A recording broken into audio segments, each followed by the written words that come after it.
Alright, let's start with the obvious. Sony just killed off their Spider-Man spin-off universe, and honestly, it's about time.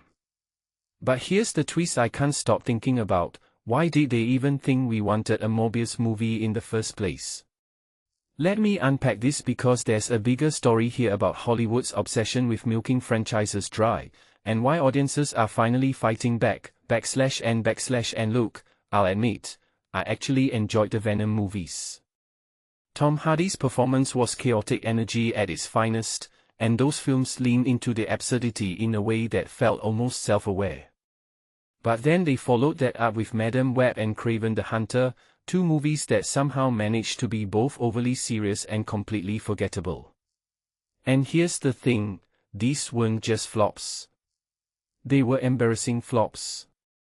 Like, how does a studio greenlight a Spider-Man adjacent movie without Spider-Man and think that's a good idea?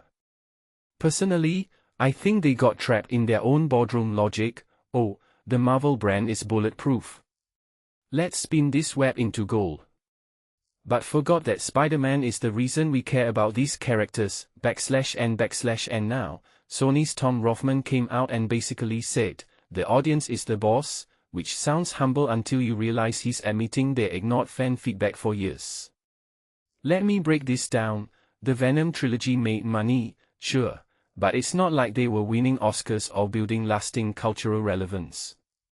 Meanwhile, the rest of the spin-offs were disasters that made people actively angry.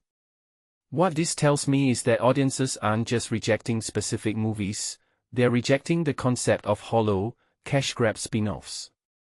And honestly, this isn't just about Spider-Man. Look at the DCU struggles, or how the Marvel Cinematic Universe is starting to feel bloated. We are in an era where viewers are saying, stop throwing characters at the wall and calling it a universe. Backslash and but here's where it gets really fascinating. Spider-Man, Brand New Day just smashed box office records, right? So why did that work when everything else failed? Because, and I cannot stress this enough, it's about Spider-Man. Tom Holland's Peter Parker resonates because he's a relatable, tragic, hopeful hero. Sony's mistake was thinking the side characters could carry that same weight without him. What many people don't realize is that Spider-Man isn't just a franchise, it's a mythology. You can't extract pieces of it and expect them to function alone.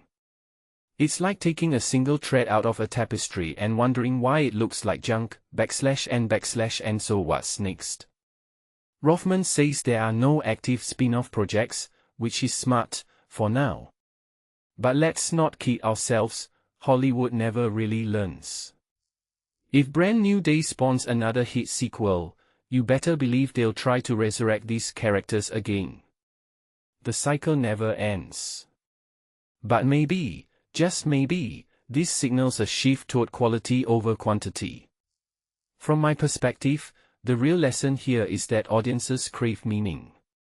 They want stories that matter, not just IP that's been run through a corporate meat grinder. Backslash and let me leave you with this.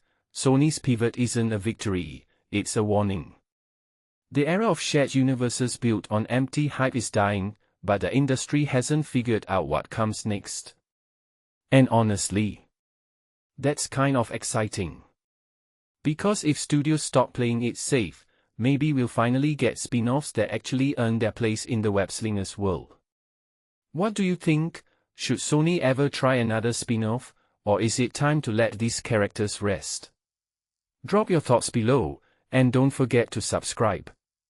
Because trust me, this is just the beginning of a much bigger conversation about how we consume superhero stories.